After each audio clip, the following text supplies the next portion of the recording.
Calcutta port बंदरगाह से मगरबी बंगाल असेंबली के 7वां मरहले का इलेक्शन आइंदा 26 अप्रैल को होने जा रहा है, जिसमें कलकत्ता पोर्ट बंदरगाह एक ऐसा हलका है जिसमें पूरे मगरबी बंगाल की निगाह लगी हुई है, जिसमें एक तरफ तृणमूल कांग्रेस के सेटिंग एमएलए फराद हकीम हैं, जो हुक्मरान जमात तृणमूल कांग्रेस के बड़े लीडर की फहरिस्त में शामिल होने के अलावा बंगाल हुकूमत में वजीर भी हैं, तो दूसरी जानिब बंगाल कांग्रेस के नायब सदर मोहम्मद मुख्तार भी मैदान में हैं। इसी तरह बहुजन समाज पार्टी की जानिब से सरफराज खान भी मैदान में हैं और इन सब का अपनी अपनी कामयाबी को लेकर दावा है। आइए बात करते हैं बहुजन समाज पार्टी के उम्मीदवार सरफराज खान से। साहब, आप सियासत में कितने दिनों से हैं और सियासत में आपको आने का मकसद क्या है? मैं सरफराज खान 2015 में, ऐसे तो पॉलिटिक्स में सियासत सीपीएम के अमल से भी किया हूँ, पोलिंग एजेंट भी बना और टीएमसी के दौर में भी काम किया, लेकिन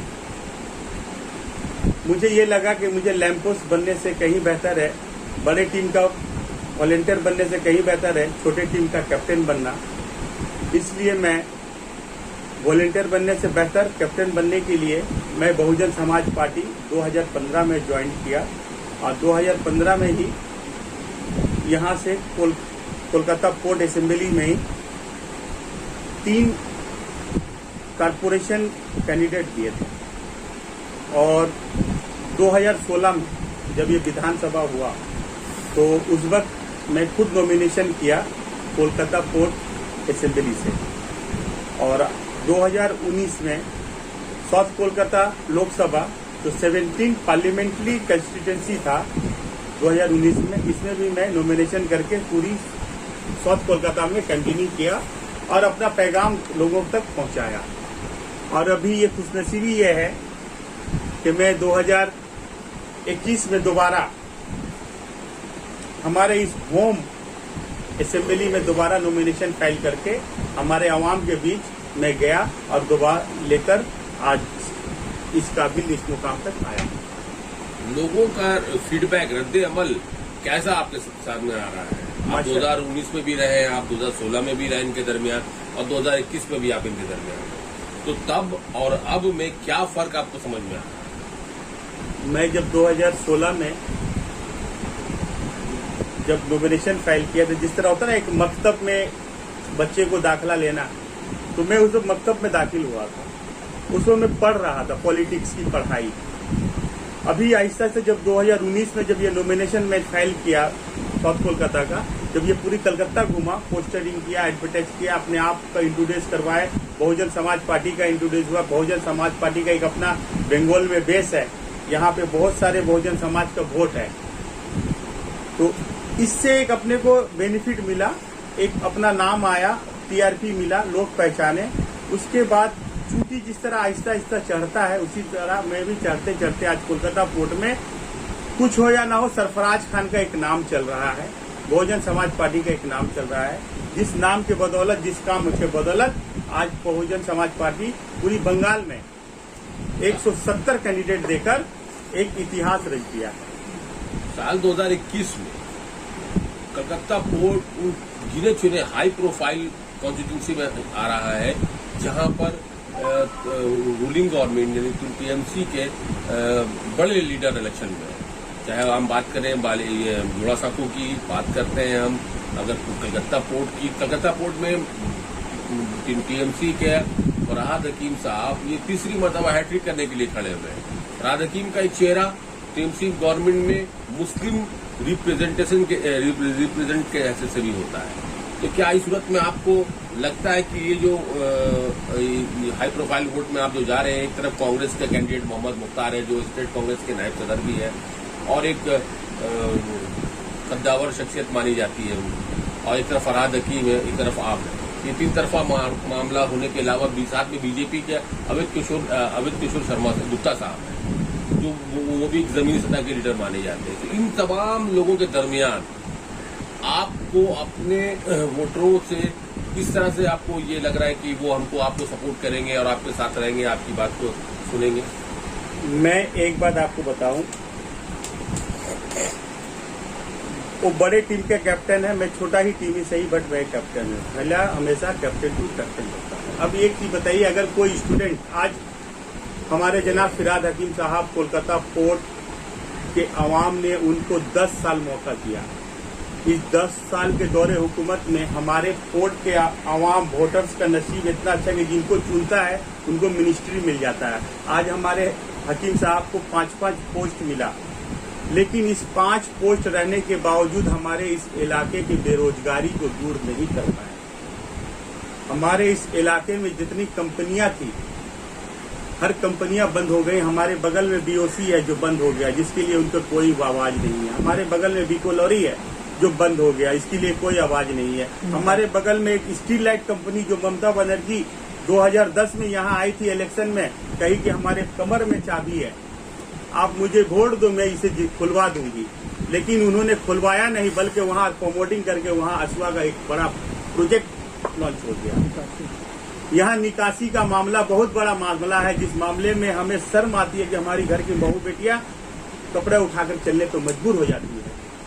तो ये निकासी का मामला आखिर कब तक इसका हल नहीं होगा? 77 नंबर वर्ड लीजिए, 78 लीजिए, 75 लीजिए, 74 लीजिए, मैंने यहाँ मैक्सिमम हर एक वर्ड में निकासी का मामला फेस करना पड़ता है। हर बारिश में, हर जोड़ा सा बारिश हो जाए तो इसमें ये मसला है। हमारा इस फुलाना कब्रिस्तान में कोई मेंटेनेंस नहीं है। जब यहाँ राम प्यारे राम थे, एमपी फंड का पैसा लेकर के वो मेंटेनेंस करके डेवलप किए। उनका 2 ही राजनीति चलता था, एक कब्रिस्तान और एक मर्ग, और एक मर्ग, वो 2 ही पॉलिटिक्स करते थे। इनका पॉलिटिक्स कुछ और है, इनका पॉलिटिक्स कुछ और। आप ये बताइए, आज वो जितना मेहनत कर रहे हैं, अगर वो विकास किए होते हैं, एक अच्छा स्टूडेंट साल भर अगर स्कूल क्लास सही करता हो, होमवर्क करता हो, तो एग्जाम के वक्त उनको उतना तकलीफ उठाना नहीं पड़ेगा, जाएंगे सीधा एग्जाम देंगे। आज जिस गली में कभी गए ना 365 दिन, आज उस गली में भीड़ लेकर के ढुक रहे हैं कोरोना के दौर में।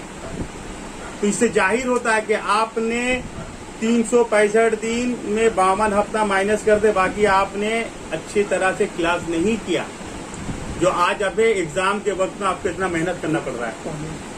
आपको ये, आप इस पूरे इलेक्शन में आप अपने रूल को कहाँ पे देख रहे हैं, अपने आपको कहाँ पे देख रहे हैं? मैं विनर के भी देख रहा हूँ, क्योंकि आज हम जिस तरह हमारे पोर्ट एरिया में डोर टू डोर किया हूँ, लोगों के पास गया, लोगों से मिला, लोगों ने हमें इस तरह दुआ से नवाजे हैं कि आज हमारे दिल बड़ा है। मैं फक्र के साथ कर रहा हूँ कि इसकी रिजल्ट 2 तारीख को आएगी।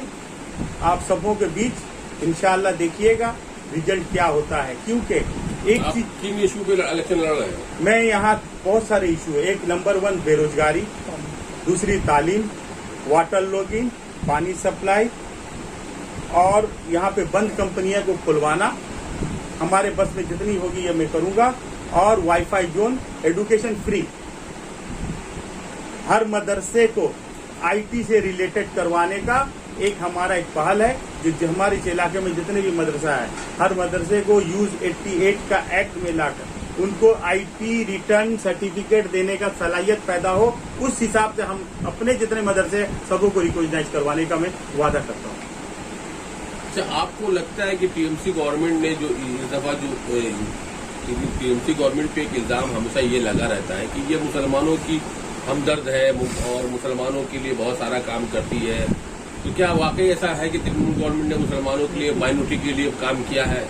देखिए, जब टीएमसी गवर्नमेंट 98 में बनी तो इनका सारा पहल शुरुआत बीजेपी के साथ ही रहा, और ये 2010 में आया। 10 साल तक बीजेपी के स्टूडेंट बन के रहे, और उसके बाद कांग्रेस में से निकलकर उन्होंने पार्टी बनाया, तो बीजेपी के स्टूडेंट बनकर आज 2010 में उनकी हुकूमत बनी। जब 2010 में सीपीएम की दौरे हुकूमत थी, तो उसमें मुसलमानों का 10% नौकरी था। ये मैं नहीं कर रहा हूँ, आप किसी भी बुक में, किसी तरह गूगल में, हर जगह आप चेक कर सकते हैं। 10% नौकरी था मुसलमानों का वेस्ट बंगाल में, और कांग्रेस के दौरे हुकूमत में 12-15% था। सीपीएम जब हैंडओवर किया इनको तो 10% नौकरी देकर गया। आज वो नौकरी को 0% में लाके खड़ा किया, 0।